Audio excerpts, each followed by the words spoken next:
Siddik, it's my big pleasure to have with you this special edition of our MENA Energy Insights podcast.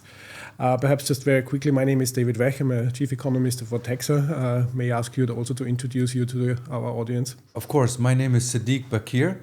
I'm the CEO of Majlis Energy Advisory, and I'm delighted to be here with you, David, and the Vortexa team. Thank you. Yeah, so we have the target to talk together a little bit of what is going on in the oil market. Yes. Big picture on the fundamentals, demand, supply, prices to a certain extent. What topic is burning on your mind? Perhaps let's start with this open question. I think, as you know me, and from our also wonderful evening last night, what is always on top of our head or mind is the question of demand. Yes, it's a fundamental question of fundamentals, which is where's demand going to go in the context of the supply dynamics that we have. Yeah. And as we all know, supply dynamics are a combination of what, on the one hand, non-OPEC is producing, and on the other hand, OPEC plus in the current context is unwinding. And we're trying to making sense of the supply in the context of how demand is going. And I think that's on my mind, really. Yeah, I think if we focus on the demand side first, what makes this topic challenging is that evidently we are not anymore in the time where oil demand is growing everywhere. So the perception on oil demand are quite different. Partly it depends simply where you're located, which market you look at. We discussed yesterday that in Dubai we are really basically in the center of the world oil growth, so to say. So this wide Arabian Sea region, the Mediterranean, and Southeast Asia, those are the three markets where we at Vortexa see imports of motor fuels, gasoline, diesel, jet growing every single month so far this year in 25 up to August. While if you look at the rest of the world, it's a different story. So basically the historical growth markets like North America, like Europe, even actually Northeast Asia with the big player China, these markets are overall type of stagnant at this point of time, with some months year-on-year decline. August actually has been pretty good there as well. But it's not anymore this type of unified growth picture. Absolutely. And I think it's a very fair point and analysis to look at the diverse evolution of demand over time. And actually, if we can go back in time a little bit and contextualize today, you remember that post-COVID, we had a substantial decline and then a recovery. And the recovery was uneven even then. So indeed, there is not a synchronicity in demand growth. There is an unevenness. And we have seen the demand decline in some of the parts of the world that you mentioned, in the Western world in particular, for quite some time. We watched it and we've seen it. Then came some shocks such as COVID, where there was a recovery again, but then we see some sort of plateauing. And also you mentioned China. And I think the story in China currently is the point with regard to the storage and capacity that they have built in order to absorb a lot of that oil. And some of the commentators say, well, where is the actual consumption in China on the ground? Yeah, I think that's a very important point. Generally speaking, crude imports into China have been pretty strong this year. If we look at the last 6 months in particular, we have a growth of about 300,000 barrels per day, correct. So 3% up. However, a lot of that oil, or actually more than that growth, went into storage. Yeah, we had massive stock buildings in China throughout the year, especially in the Shandong area. And if you correct the import levels and basically look at the question, how high would imports have been if there would have been zero stock changes every single month, then there would have been a decline of 300,000 barrels per day year on year in crude imports, or this 3% figure. Yeah? So stocks are really making the huge difference in the Chinese market. And the question is, evidently, to quite some extent, will this stock building go on? Correct. Yeah? Or Correct. Will it stop at some point of time? And on top of that, you really need to keep a close eye on China's oil demand overall, because it has been, in the last years, a driver of oil demand growth. And for the viewers to understand what oil demand growth on an annual basis means, just in the last 5 years, and even if you go 10 years actually into history, we have had despite the cycles that we went through, we had a very healthy growth of demand overall. And China was one of the key countries in terms of its demand pull. It pulled demand really. And then what happened over time is that India has come along. India has come along as a new demand center, especially post-COVID.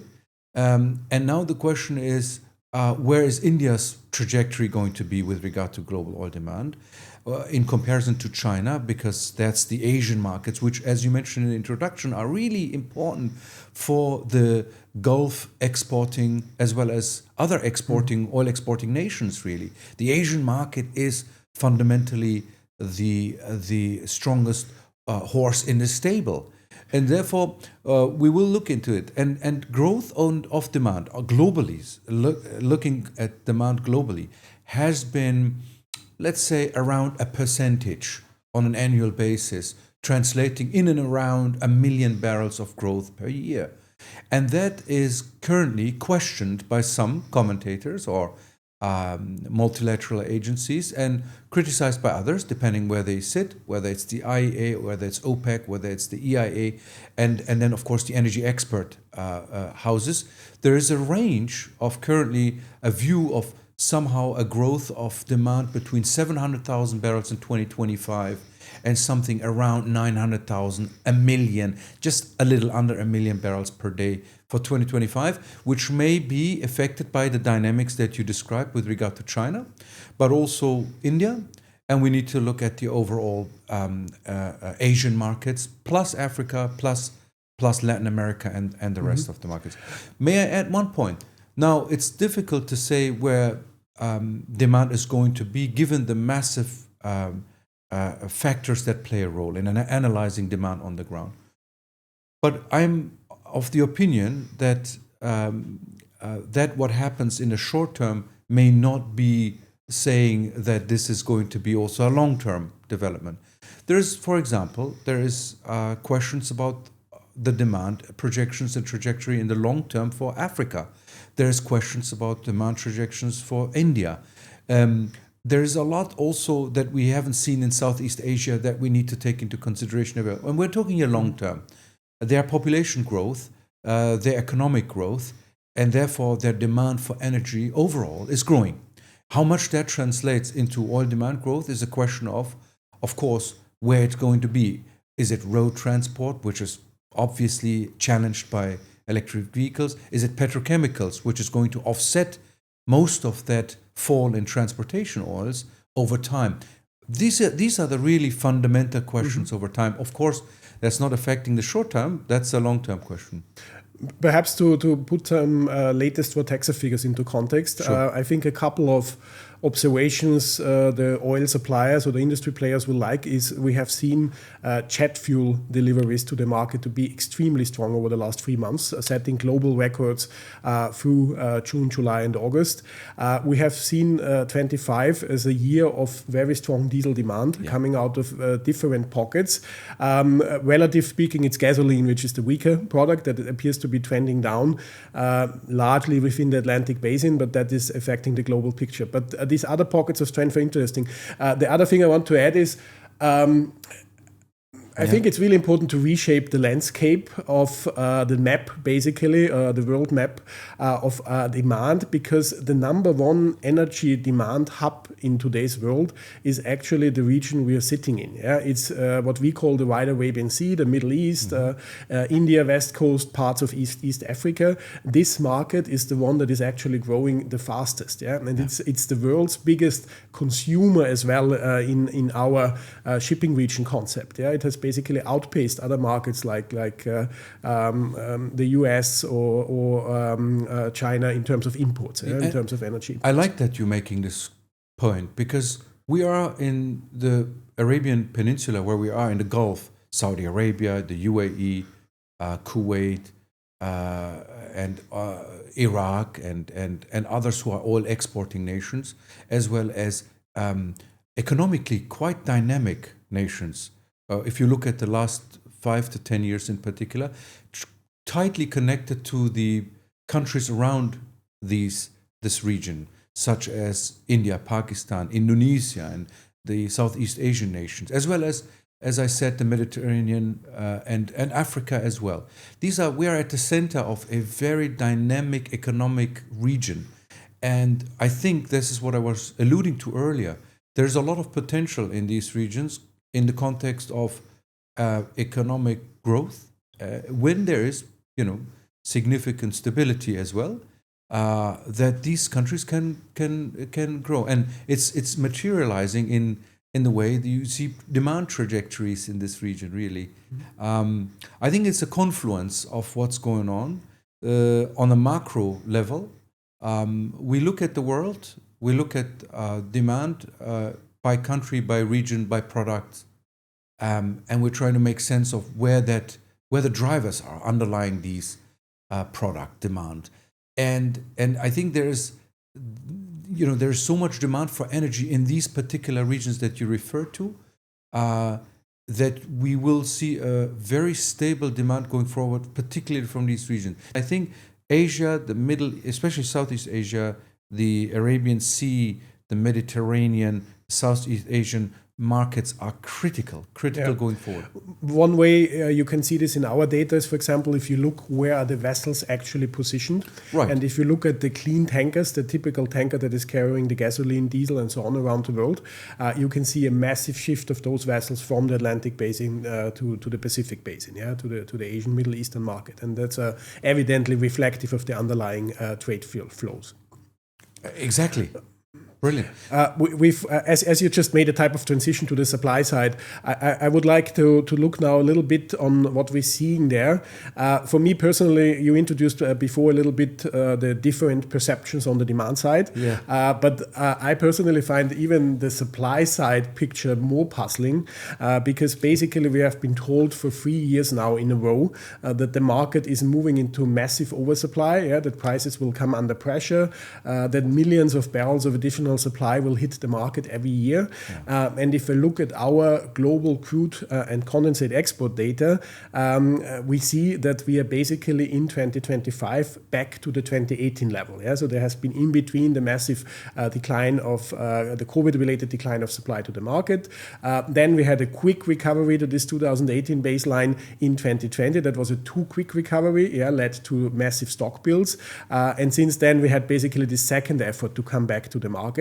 Now, the point I want to make with this is that if we look at the supply outside the OPEC Plus group, that is where most industry experts are telling us every year that about 1.5 million barrels per day of additional supplies will come in. Right. The exports from that market are actually flatlining. And of course, this doesn't mean that every country in that group is flatlining. Brazil, Canada, Guyana, they are growing significantly. But other countries are seeing a steady decline in their exports. And the net of all that, then the US is actually a country where we see declining exports for quite some time. So if you look at the net picture of that for the last 3 years, from 23 onwards, we have basically flatlining within that market. I think that's a very interesting analysis again, David. When it comes to supply is obviously an area where the OPEC and OPEC Plus members have something to say about and can do about, unlike in the world of demand, where we are, especially as an export nation such as Saudi Arabia or the UAE or all the other OPEC Plus members and non-OPEC Plus exporters, you are basically dependent on how demand is evolving. But when it comes to supply, there is this opportunity that OPEC Plus has to try to balance the market, react to the demand signals, and in doing so, take off or bring on supply. Now, as you said correctly, we had a strong recovery post-COVID, and then there was a market management period from OPEC Plus to counter the perceptions that you were saying that there may be an oversupply if one not manages the supply onto the market, whilst at the same time you see a growth of supply coming out of Brazil, Guyana, and all and some of these non-OPEC producing nations. Now, will it lead? The key question in the room is, and that's what everybody is asking really, is Q4 2025 and Q1 26 going to see a significant oversupply of oil in the market in the context of the unwinding of the OPEC Plus cuts? That's the elephant in the room. And I can only say that it really depends. It depends on so many factors. Of course, there is a chance of having oversupply, especially in seasonally speaking. Q1s are always, if I may say, always. I mean it in the seasonality analytical context. Oversupplied. Q1s are historically oversupplied. How much is the question, of course. The second is OPEC Plus is a very adaptive, flexible organization that reacts to the demand signals. So whilst they're unwinding now, at the same time they may react as to the nature of the demand evolution going forward. And there's bearish and there's bullish pull factors on the market, as always. Some say the bearish factors are there's threats from tariffs affecting global oil demand, economic growth, and therefore oil demand. Mm-hmm. Some say that, oversupply will be a significant bearish dynamic over time. And then one has to counter to that as you go along, there's always macro shocks to the systems. They come along not only in the so-called boom and bust cycle that you conventionally see when you go through 5 to 7 years but also in between shocks to the system. There can be weather, there can be political, there can be macroeconomic, there can be there's so many shocks that occur. COVID was a shock to the system of a magnitude we haven't seen before. So I'll say only this much, that in contrast to the story of oversupply, there's also another story which is lurking just behind it, which is the story of shortages of supply in the next 2 years, 3 years from now, if there is not enough production coming back, which means if there is a saturation of certain non-OPEC supply producers, in 2 to 3 years' time, there may be a shortage of sufficient supply, even if you brought OPEC fully back online. So there's also that story. And I remember, if I may add this point, a talk by one of these non-OPEC producers, a CEO, I won't mention who was saying that his biggest fear is the lack of investment in upstream, which may cause to a supply shortage over time. Now, if you listen to what I just said, these are two contradicting points. One, oversupply, one, undersupply.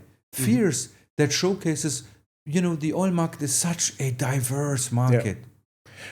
Evidently, the timing is a crucial question. Yeah, oversupply maybe now, undersupply maybe in the future.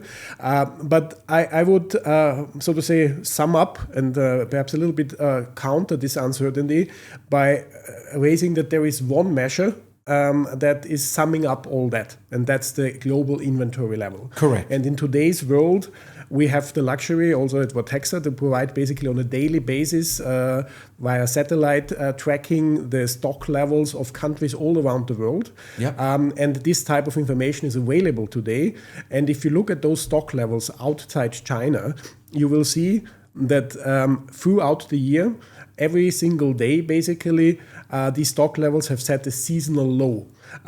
They have been below the range of the 2019 to 24 period. Yeah. So basically that means, however it has worked or happened, the market has been perfectly balanced or actually rather tight throughout this period. In my opinion, there is this big question, why is OPEC unwinding the cuts? Yeah, there is also a little bit of a question, is this really happening? Yeah, or is it just something that is basically a type of announced?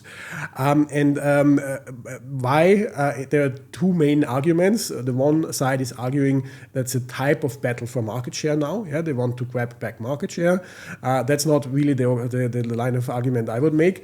I think basically what OPEC is really about is basically the market balance. Absolutely. And there is simply this reality that if you look at the current production targets, there is an official set of production targets, and then there have been 3 layers of voluntary cuts on top of that. One of that layer has been taken back.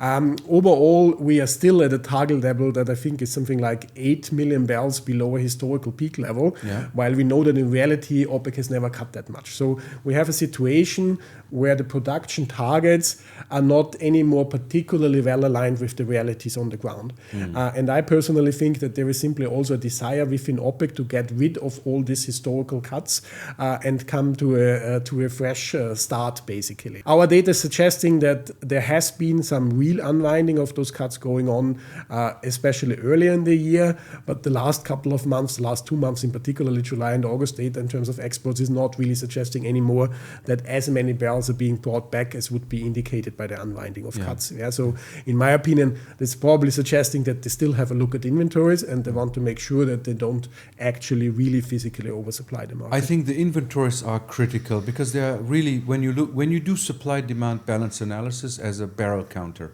which I considered myself, it's about inventories. It's about the changes in the stocks, the balances that give us a pulse of the health of the oil market. And our purpose in the context of what the producing nations do in this particular region and OPEC plus is exactly what you said, to balance the market, which means to use their tool at hand, which is supply, and bring it in balance with the perception of the demand trajectory and therefore balance the market. It's the essence of oil market analysis, really. It's the understanding of the inventories. We are in 2025 below the average of the last 5-6 years, 2019. Not the average, the actual range, yeah? So they have never been as low than in that period. Which means the market is rather healthy. Exactly. I mean, the market is rather stable. And therefore, as we say, look, there's something going on, as you know very well. You're an experienced oil market analyst.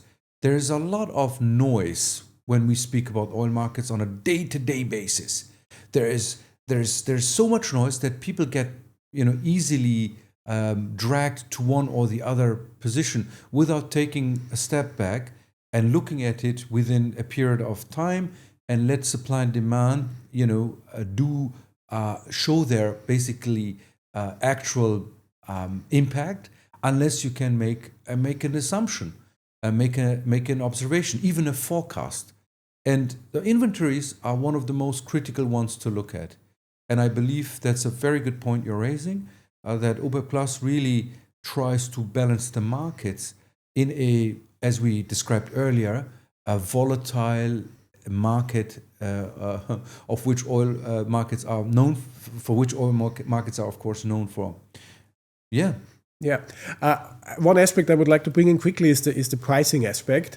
What I find pretty striking, and also asked again about this, is why is it basically two type of questions? Why is it that, for example, this 12-day war we had between Israel and Iran was doing nothing more to oil prices than a $10 increase for pretty much exactly these 12 days. Yeah? And then prices immediately fell back, even though the Strait of Hormuz could theoretically shut off about 20 million barrels of oil supply to the market. Yeah? That's the one question. The other question is, why is it that the market is constantly in backwardation when supposedly we have all the time this oversupply threat or situation even? And I think basically to both questions, the answers is again the inventories. Because as said before, in today's world, we can actually look at the oil in the supply chain. We can count all the barrels in the tankers around the world, which make up about 2 billion barrels only in the tankers. And then we can count a lot of the stocks. Overall, my guess is that we have about 10 billion barrels of oil in the supply chain around the world. And that is so much oil that you could basically supply the entire world with it nearly 3 months, without any fresh supply. You could cope with an outage of a Saudi-style supplier, 10 million barrels per day, for something like 2.5 years. And you could cope with a Libya-style outage for 25 years. I think this massive amount of oil that is in the supply chain is and it's much more, known by the market today. That's really what is type of keeping us safe somehow from a consumer perspective, in spite of all this political uncertainty. At the same time, everybody knows in today's market that there may be a problem with the delivery of your vessel next month. Thank you. Because that's the point I wanted to raise. Even if I may just jump in. Yes, even please. If you have this amount of oil in the market overall, it doesn't matter if it can't reach the consumer. So the fundamental question of energy supply security is going to the heart of what you said, which is how does energy reach from the producing, supplying part, the actual consuming demand center? That voyage, that pipeline, that truck that takes that product or crude, whatever is transported from A to B, from production to consumption, is one of the most difficult questions that we are facing. Vortexa, for example, as you are presenting, Vortexa and its fantastic data sets with regard to shipping data shows the world how ships are crossing the planet from the producing nations to the consumer, giving the world a better understanding of how this global oil system is actually working. Now, even if I had all of that oil in one place, but I can't reach the consumer, it's meaningless. It's as if it is a shock to the world. So while it's a nice theoretical exercise to say that we have 10 billion, for example, and it's when I say meaningless, it doesn't, for the consumer, it's actually, well, what does it do to me if I don't get that access? If I may make the point, Yeah.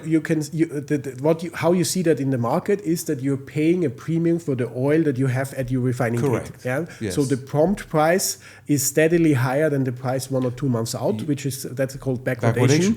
And that's of course also linked to the low inventories we discussed before. Yeah. But the risk aspect is another crucial aspect. And let's speak about the risk for a moment. You said there's the geopolitical risks, for example. There's so-called geopolitical risk premium on the price of oil, as they say, which is, you referring to the war that was happening between Israel and Iran and the time in which there was a certain geopolitical risk premium put on the price, which then, went away after the end of that short-flared conflict.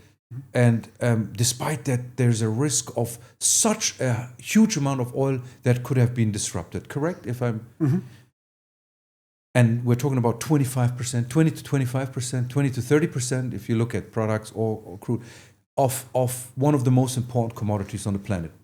And why only this amount of dollars as a premium and not more? It's a very difficult question. As I said before, in my analysis over the last 15 years of oil market analysis, to come up with an exact percentage of a geopolitical risk as a premium on price, I've seen so many diverse numbers in academic papers as well as in other research, between 10 to 15%, as someone said, he would put as a geopolitical risk premium on the price of oil. So I've seen so many different numbers, and yet in the end, it was a multitude of reasons why the price went up and down in certain situations. So the answer is it's difficult to say, really, why that was not more of a risk premium on the price of oil. But on the other hand, that's the nature of oil markets. It's not just a function that you can say, 1 + 1 leads to 2. There's so many variables, of which economics, geopolitics, commodity trade, as well as the wider shifts of the energy sector overall underlying it are coming into play. And one has to closely look at these alongside the mega trends that are overall accompanying us, which is automation, electrification, robotization, and other trends. And when you put these mega trends together, the confluence of these mega trends leading to even bigger or wider trends, underlined by technological advancements like AI as a tool. This is quite an interesting development. Let me just digress for a little. AI came about a year, 2 years ago, and suddenly the demand for energy overall is going to grow further because of the use of AI. I mean, we're talking about oil today. I'm conscious of that, not about energy demand, as we all would agree that energy demand overall is growing over time. We're talking about oil. But nonetheless, this is an energy system that's interconnected and in a way affecting each other. And therefore, to answer your questions, oil markets will always have risks to the system that will be calculated in one way or another on top of the price. And